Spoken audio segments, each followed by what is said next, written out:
The year was 1991, and Ford introduced its Explorer, the first SUV aimed at the typical American family. I don't need to remind you how popular that vehicle was, but by 1999, they had to respond to growing and increasing competition with something bigger. So enter the gigantic 4-ton Excursion. Now, somebody's got one. About 6 months ago, General Motors introduced family-size Hummer H2, and about 3 months ago, Mercedes-Benz introduced what is being called a bank vault on wheels. Supersize is synonymous with Americans. McDonald's first one size of fries is now called small, and the supersize is triple that size. Let's see, a Mexican quesadilla uses a 5-inch tortilla. The American version uses a 10-inch tortilla. The European bagel is 1/3 the size of ours, and we can buy a big gulp and for a few pennies more upgrade to a double gulp or a super big gulp. From fast food to tablecloth dining, portions have doubled and even tripled in a very short time. We love supersize.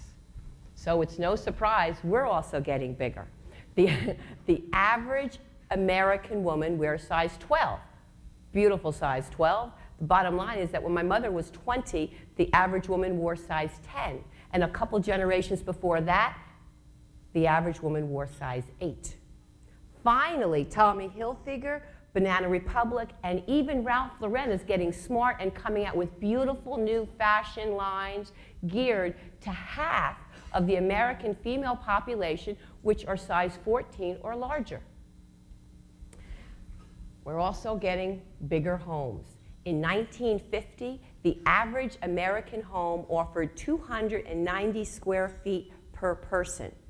Today, the average American home has over 800 square feet per person. And no matter what size home people are in, everyone wants a great room. They don't want 2 or 3 small rooms. They want a large, lots of spacious, great room. And the affluent, even mainstream affluent, is not happy with a bathtub. They want a garden tub or a jacuzzi tub. They want a master bedroom suite. Let's see, 4-car garage. On and on and on. Bigger cars, bigger portions, bigger homes, and bigger spaces. Remember 1976 when we all used a floppy disk that really was floppy? It was a 5 1/4-inch floppy disk. It held about 8 to 10 pages of information.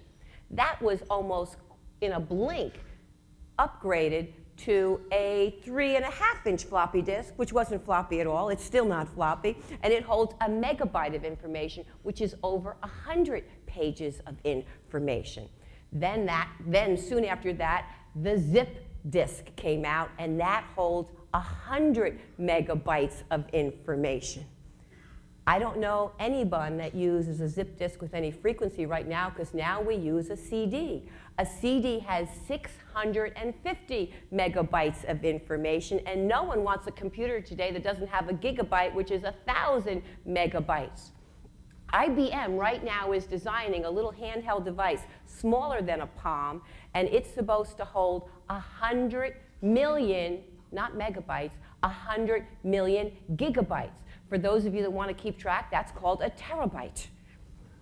The point is that in less than 10 years, each and every one of us, it is predicted that we are going to want instant access in our hand to petabytes of information, which equals trillions of gigabytes or a gajillion CD-ROMs.